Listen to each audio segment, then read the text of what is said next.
C'est bien, c'est mal, dans un paysage médiatique qui place l'enfant comme fruit d'un environnement de qualité ou non, celui de l'école qui fonctionne ou pas, celui de la consommation, celui de la famille qui fonctionne ou pas, celui de la performance sportive, celui de la réussite tout court ou bien encore ses capacités technologiques dès le plus jeune âge. Comment revenir au sens même de ses droits, de sa singularité, de sa capacité de choisir et de se construire librement? On va parler d'éthique aujourd'hui, on va parler de protection de l'enfance avec Jean-Pierre Rosenvelg. Bonjour monsieur. Bonjour. Ravi de vous recevoir. On vous connaît parfois médiatiquement comme l'ancien président du tribunal pour enfants de Bobigny. L'aventure continue après cette aventure au tribunal de Bobigny. Ah ben il y en avait une avant. Attendez, j'ai pas commencé, je suis pas né au tribunal et j'étais pas destiné à mourir au tribunal. Non, j'ai une vie antérieure. J'ai été juge pour enfants ailleurs, j'ai été conseiller technique au cabinet de ministre de la famille, j'ai dirigé l'Institut de l'enfance et de la famille. J'ai une vie militante avant et donc après. Donc pour faire du lien avec cette vie militante, j'ai une petite question. La première, je l'abordais en introduction.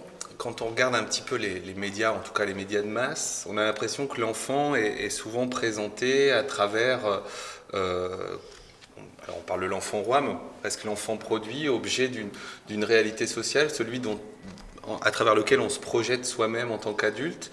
Qu'est-ce que vous répondriez éventuellement à ce paysage-là? C'est pas totalement erroné comme analyse d'ailleurs. Il suffit de regarder les termes de la vie quotidienne. La question qu'on pose à ceux qu'on fréquente, c'est combien avez-vous, combien tu as d'enfants? Donc c'est avoir un enfant.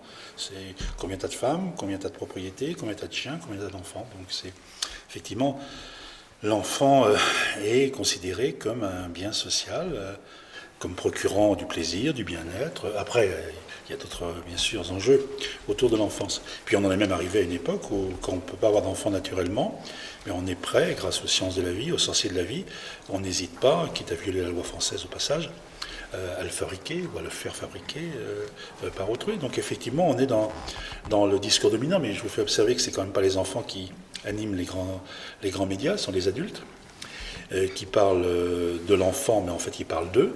Un exemple typique, regardez les articles sur l'adoption.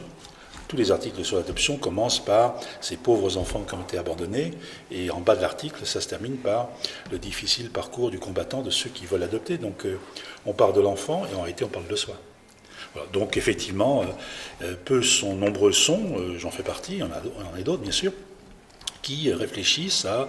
C'était Françoise Dolto qui avait symbolisé cette réflexion, elle n'est pas l'initiative, mais elle avait symbolisé, l'enfant est une personne comme les autres, quitte à ne pas pouvoir exercer sous ses droits le temps d'avoir mûri, mais la personne de moins de 18 ans, parce qu'au passage il faut venir préciser de quoi on parle, hein. L'enfant c'est au sens juridique du terme, au sens politique du terme, au sens international du terme, c'est la personne de moins de 18 ans, l'enfant a des droits, est-ce qu'il va pouvoir exercer ses droits?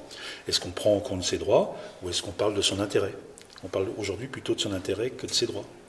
Il faudrait que quelque part on revienne à dire l'enfant a des droits, il ressent des choses, il a le droit d'abord de ne pas être maltraité, de ne pas être violenté, de être respecté comme toute personne dans son intégrité physique, puis il n'a pas à remercier ceux qui ne le violentent pas. La femme qui dans la rue croise un homme qui ne lui met pas la main aux fesses ne va pas lui dire merci. C'est normal de ne pas mettre la main aux fesses, pardonnez-moi l'expression, à une femme qu'on croise dans la rue. Ou un homme, hein, si maintenant il faut parler d'une manière asexuée. Eh ben, l'enfant n'a pas à remercier ceux qui ne le maltraitent pas, mais il a le droit de ne pas être maltraité. Il a même le droit d'être acteur de sa protection. Et puis, ça c'est le fait nouveau, avec cette idée que l'enfant est une personne consacrée par la Convention internationale. Eh ben, l'enfant, il a aussi une âme, une réflexion, une pensée. Il faut consacrer donc sa liberté d'opinion, sa liberté de religion, sa liberté d'expression individuelle lorsqu'il y a des conflits, la vie quotidienne, et lorsqu'il y a des conflits familiaux, et son expression collective, c'est la liberté d'association des enfants. Et lorsqu'on en est à ce niveau-là, de prendre des gens qui parlent des droits des enfants en disant est-ce que vous êtes capable de reconnaître les droits aux enfants, et bien là ça fait globe. Alors prenons un problème très concret, hein. On nous bassine à l'heure actuelle avec la question de l'adoption, le droit de l'enfant d'avoir une famille, le droit de l'enfant d'être adopté, mais les mêmes qui parlent du droit de l'enfant à être adopté ne sont pas pour que les enfants puissent accéder à la connaissance de leurs origines. En d'autres termes, ils parlent de leur droit à eux d'accueillir un enfant, et les enfants, ils n'en ont rien à cirer. Alors ça va faire... Donc on est exactement dans votre sujet. On est sur le thème l'enfant, objet d'appropriation individuelle ou collective. Ben justement, en faisant du lien avant... Alors collectif au sens... collectif pour que ce soit clair. Au début du XXe siècle, l'enjeu collectif autour de l'enfance, c'était d'avoir de bons soldats pour reconquérir l'Alsace et la Lorraine. Aujourd'hui, au XXIe siècle, c'est d'avoir de bons Français ayant un savoir-faire capable de relancer la machine économique, puisqu'on ne se peigne plus avec les Allemands à travers la grosse Bertha et le bazooka, mais à travers les enjeux économiques. Justement, un lien là-dessus... Est-ce que vous n'avez pas l'impression, du moins aujourd'hui, que dans cet environnement en profonde mutation alors technologique, qui ouvre le champ des possibles surtout, on est en train de dire et de redire aux enfants c'était mieux avant, et d'ouvrir et d'entrouvrir les portes de l'avenir et d'un avenir en clair-obscur, voire plutôt obscur dans les médias, à travers des normes qui sont celles des normes du passé? Oui, le fait que c'était... Vous savez que la France est révolutionnaire à condition de rien changer, hein, c'était un vieux principe. Deuxièmement, c'était toujours mieux avant. Bon, ça c'est clair. Et puis, effectivement, on est aussi pour du partenariat et de la coordination à condition d'être soi-même le coordinateur, donc d'être le chef. Et puis, on est pour le respect des droits des autres à condition qu'ils ne viennent pas porter atteinte à vos droits personnels. Toutes ces contradictions, vous avez raison de les soulever. Donc il y a effectivement un vrai problème qui est, dans ce domaine-ci comme dans les autres, grosso modo, qui est issu de mai 68, si je puis me permettre. Plus de liberté, ça doit rimer avec plus de responsabilité. Je suis plus libre d'agir, j'ai des droits, on a reconnu mes droits, d'hommes, de femmes, d'enfants, de personnes âgées, de personnes malades, enfin j'en passe et des meilleurs, de personnes porteurs de handicap, mais dans le même temps, j'ai des responsabilités. Pour parler crûment, j'ai le droit d'être parent dans ou hors le mariage, mais je dois assumer ma responsabilité. Quand ma petite graine monte pour rejoindre un ovule, ou quand mon ovule est rejoint par une petite graine, eh ben, je dois assumer ce qui en résulte, c'est-à-dire l'enfant. Et il s'avère qu'en plus, cet enfant qui résulte de la conjonction de l'homme et de la femme, ben, c'est un troisième personnage qui a des droits propres. En d'autres termes, la filiation n'appartient pas qu'au père ou à la mère. Et avec les nouvelles pratiques qui se sont développées, nouvelle pratique matrimoniale, où on est parent dans et hors le mariage, où on reconstruit les familles. Deuxièmement, avec l'évolution des sciences de la vie, notamment avec les procréations médicalement assistées, eh bien, plus que jamais, on a déconstruit la filiation, ou plus exactement, on s'aperçoit que derrière le mot filiation, il y a plusieurs rattachements. Il y a la filiation génétique, la filiation gestatrice, il y a la filiation sociale, il y a la filiation juridique et la filiation affective. Généralement, les femmes qui font l'amour, qui désirent avoir un enfant, font l'amour avec leur mari, et résultat, il en résulte un enfant auquel elles sont attachées, qu'elles vont reconnaître et qui va être le leur. Point terminado. Il arrive des cas dans lesquels ces différentes filiations sont dissociées. Donc l'enjeu politique aujourd'hui, il est de reconnaître le droit à l'enfant à ces différentes affiliations. Si vous voulez prendre une comparaison, chacun d'entre nous est un millefeuille. Je peux être né du couple Durand, qui finalement va se séparer. Madame Durand, qui exerce l'autorité parentale, va finalement se remarier avec Monsieur Dupont. Dupont mais indifférent. Elle va se séparer, elle va aller avec un troisième, Monsieur Benjamin du truc. Ben, je peux être attaché au deuxième mari de ma femme, de ma mère, pardon, comme je peux être attaché à mon père, comme je peux être... Comment va-t-on reconnaître mes différentes affiliations? Ben, à l'heure actuelle, les adultes sont en train de dire « moi je », et il faudrait qu'on puisse dire « l'enfant a le droit à la reconnaissance de ces différentes affiliations ». Alors, c'est pas facile comme discours. Oui, mais justement, parlons complexité, parce qu'on va passer à l'éthique tout à l'heure. Alors, on nous dit que il y a une somme d'intérêts divergents, il y a l'émergence de morales divergentes au sein de la démocratie qui s'opposent et qui revendiquent toutes leurs propres bien-pensants. Comment on construit l'éthique? D'abord, c'était plus facile au temps jadis où il y avait un chef. Lorsqu'il y avait un roi, lorsqu'il y avait un empereur, lorsqu'il y avait un préfet qui répondait aux ordres de l'empereur mais qui s'affirmait sur les familles, lorsqu'il y avait un homme qui s'affirmait sur la femme et lorsqu'il y avait des parents qui s'affirmaient sur les enfants. Bon, je reconnais bien volontiers qu'on a commis 2 grosses bêtises en un siècle. On a libéré les femmes et on a libéré les enfants. C'est vraiment 2... Napoléon, on avait fait des incapables. Il faut vivre avec. Et tout le monde estime que c'est plutôt bien. Je vous rappellerai au passage, où je vous apprendrai si vous ne le savez pas, qu'il a fallu attendre 1995 pour qu'on vienne reconnaître qu'il pouvait y avoir un viol entre époux. En d'autres termes, jusqu'à 1995, la femme mariée appartenait sexuellement à son mari. Et ça a été consacré par une loi de 2005. Donc c'est depuis peu quand même que les femmes ont des droits qui sont reconnus et que les enfants ont des droits qui devraient être mieux reconnus. Alors effectivement, les choses sont plus complexes dans le champ des responsabilités. La question moderne d'aujourd'hui, c'est celle de la reconnaissance des droits et devoirs des beaux-pères. Donc c'est plus complexe. Et effectivement, on s'aperçoit aussi qu'au regard des normes, c'était la question que vous posiez, eh bien chacun d'entre nous qui est un professionnel a inscrit tous les actes professionnels, on les inscrit dans plusieurs registres normatifs. On ne doit pas causer de préjudice, donc être conforme à la loi civile. On doit respecter la loi pénale qui pose un certain nombre d'interdits. On n'a pas le droit de violenter, d'injurier, de diffamer, j'en passe et des meilleurs. On doit respecter le cadre de son contrat de travail. Donc ça fait déjà 3 lois qu'il faut respecter. En même temps, il faut essayer d'être conforme aux règles du service auquel on appartient. Il faut essayer d'être conforme aux règles de la profession dans laquelle on se reconnaît. Il faut quelque part respecter la morale, c'est-à-dire la science du bien et du mal de son pays, à un certain moment donné. Et troisièmement, il faut être en conformité avec ses propres valeurs, sa propre éthique. Généralement, le vrai professionnel, dans ce cadenas que j'appelle à 7 crans, tous les jours, il passe des actes professionnels, il fait de mal à personne, je vous dis bien, il ne viole pas la loi, il est conforme à ce que ses chefs lui ont demandé, son chef de service est content de lui, ses pairs se reconnaissent en lui, il n'a pas violé la morale du pays, et il rentre à la maison en disant « je suis heureux ». Le cadenas s'ouvre. Puis de temps en temps, on pose un acte professionnel, on dit par exemple « j'ai fait ce que je croyais devoir faire en fonction de mon éthique, sauf que chef, tu as violé la loi ».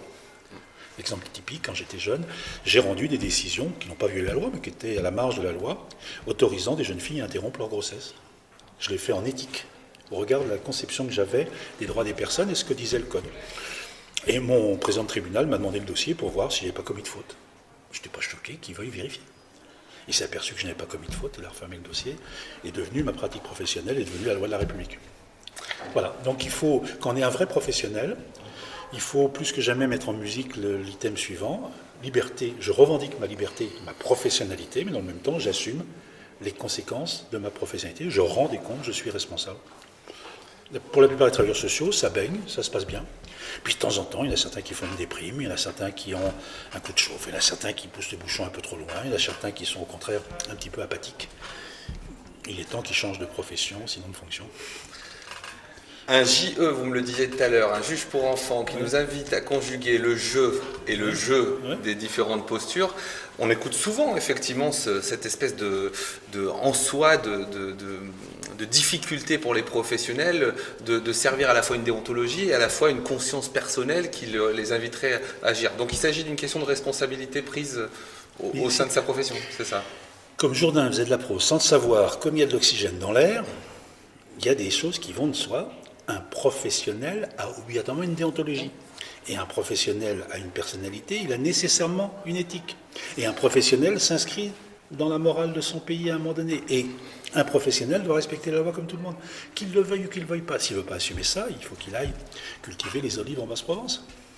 Alors, c'est pas pour être choquant, mais on se dit, un des points, c'est précarité, contexte socio-économique. Précarité de qui? Des familles, pas des travailleurs sociaux. Du professionnel qui se sentirait en prix. Il n'y a pas de chômage dans le travail social. D'accord? Vous avez répondu à la question. Voilà, il n'y a pas de chômage dans le travail social. On arrête. Moi, je suis prêt à entendre que, comme tous les travailleurs, dans tous les sens du terme, les travailleurs sociaux, dans la pluralité de leur profession, doivent être respectés dans leurs droits, bien entendu. Et c'est parce que j'ai rédigé en son temps les orientations pour le travail social pour Nicole Questiot. C'était une des parties de ce rapport. Pour pouvoir défendre les libertés, il faut que les travailleurs sociaux soient libres et participent d'associations qui soient libres. On ne peut pas défendre les libertés des autres si soi-même on n'est pas dans une certaine liberté. Mais on ajoutait, dans le même temps, on doit rendre des comptes à sa conscience et aux autres. Voilà, c'est tout. C'est simple, c'est pas la peine de se faire de sac de nœuds. Maintenant, il faut pas le découvrir au moment d'une difficulté, on doit y être préparé, c'est le problème de la formation initiale, c'est aussi le problème du cheminement personnel que l'on doit faire, puis c'est le problème aussi de l'encadrement. Et puis on peut aussi faciliter les choses en parlant la loi, en donnant des référentiels, mais c'est ce que je vais dire tout à l'heure dans ma conférence, parce qu'il y aura les plus beaux référentiels du monde, la plus belle loi du monde, ça n'empêchera pas, confronté à un problème, à Dupont, M. Dupont, travailleur social, de dire qu'est-ce que moi je fais dans ce cas-là, qui est justement pas prévu. J'ai écrit un bouquin avec Pierre Verdier qui s'appelle 100 questions sur le travail social, et j'en ai écrit une 101e en disant Je ne la connais pas, mais si vous avez bien lu les 100 premières et les réponses aux 100 premières, normalement, vous devriez trouver la réponse à la 101e. Alors, c'est le titre aussi de votre conférence. Alors, l'enfant aujourd'hui, la place de l'enfant, est-ce que la protection de l'enfance est-elle aujourd'hui en danger? Elle est en danger aujourd'hui, comme elle l'a été hier et comme elle le sera demain, elle le sera toujours. Et puis, en sachant que l'utopie, c'est qu'il n'y a plus besoin de protection de l'enfance. L'utopie, c'est qu'il n'y a pas besoin de juges, qu'il n'y a pas besoin de travailleurs sociaux, qu'il n'y a pas besoin d'institutions, qu'il n'y a pas besoin de dépenser 7 milliards, 100 millions chaque année pour protéger les enfants en danger. Rien que sur le budget des conseils généraux, vous rajoutez 800 ou 900 millions côté PJJ, vous rajoutez 800 millions côté PMI, vous rajoutez quelques milliards du côté de l'enfance handicapée. Bon, l'utopie, c'est qu'il n'y ait plus besoin donc, de protection de l'enfance. Donc c'est bien qu'elle soit en danger. Et puis comme dit l'autre, si elle n'était pas en danger, elle serait anesthésiée, elle ne s'interrogerait pas sur elle-même. Donc il faut qu'en permanence, cette institution accepte d'être interpellée, à condition que ça soit au-dessus de la ceinture et pas en dessous, des vrais procès qui lui soient faits et non pas de la diffamation. Mais elle doit rendre des comptes, comme toutes les institutions doivent rendre des comptes. Alors effectivement, aujourd'hui, elle est dans une conjoncture un petit peu délicate. Il y a une mauvaise image de marque, l'image de la séance publique, sinon de la DAS, lui colle toujours à la peau. Les professionnels, d'ailleurs, doivent s'en prendre à eux-mêmes, puisqu'ils n'expliquent pas ce qu'ils font. Ils se réfugient derrière le secret professionnel pour ne pas expliquer ce qu'ils font. Ils ne rendent pas des comptes. À partir du moment où ils ne rendent pas des comptes, il ne faut pas s'étonner qu'ils aient des procès d'intention. Donc il faut améliorer tout ça. Il y a un problème de gouvernance, gouvernance nationale, gouvernance locale. Il faut qu'il y ait un pilote explicitement dans l'avion, pas seulement implicitement. Il faut faire de l'explicite et pas de l'implicite, de façon à ce que on puisse afficher des objectifs. Ayant affiché des objectifs, eh bien, on va en supporter l'interpellation, et c'est cette dialectique-là qui va faire que la vague suivante, on va améliorer les choses. Bref, il y a des interrogations sur le plan financier. Les budgets sociaux, notamment le budget de la protection de l'enfance, a augmenté régulièrement jusqu'à présent, est en train de stagner, mais en tout cas n'a pas régressé, mais il ne peut pas augmenter démesurément. Donc on ne peut pas ouvrir service sur service. Quand on ouvre un service, il faut se poser la question de savoir est-ce qu'il n'y en a pas un à fermer. Est-ce qu'effectivement, il faut être systématiquement dans une augmentation des réponses, dans une amélioration des réponses. On peut parfois travailler mieux en travaillant autrement, je ne dis pas systématiquement, mais autrement. Je vais prendre un exemple très concret. La protection judiciaire de la jeunesse a l'obligation depuis le 1er janvier 2014 de faire en sorte que toute mesure qui est prononcée par un juge soit exercée dans les 5 jours. Immédiatement, certains montent au créneau en disant plus de moyens, sinon on ne pourra pas le faire. Moi, je dis, vous devez apprendre à gérer l'urgence, comme l'hôpital a su gérer l'urgence, comme l'aide sociale en France a su apprendre à gérer l'urgence. Et sortir du créneau, il n'y a pas d'urgence, il n'y a que des gens pressés. Il faut que quelque part, et on rejoint une de vos questions de tout à l'heure, que le droit des usagers l'emporte sur le droit des travailleurs. Or, souvent, le droit des travailleurs l'emporte sur le droit des usagers. Alors, il y a un équilibre à tenir. Pour être bien défendu, les droits des usagers doivent être confrontés à des salariés qui sont équilibrés, mais il ne faut pas non plus pousser le bouchon. On a le droit d'être en danger après 18h le soir et le week-end, et pas seulement aux heures ouvrables. Alors, ça, c'est un classique, hein. Ça fait des années qu'on le dit. Et puis, il faut effectivement pas se contenter, il faut adapter la loi sur un certain nombre de points. Il faut mieux faire connaître la loi, bien évidemment. Il faut aussi développer de bonnes pratiques. Il faut créer les conditions de bonnes pratiques, c'est-à-dire des formations qui soient transversales, c'est-à-dire les mêmes formations données à des gens issus de milieux professionnels différents pour qu'ils entendent la même chose à la même heure de la part des mêmes personnes et puis qu'ensuite ils travaillent dessus. C'est la question par exemple de la confidentialité des informations.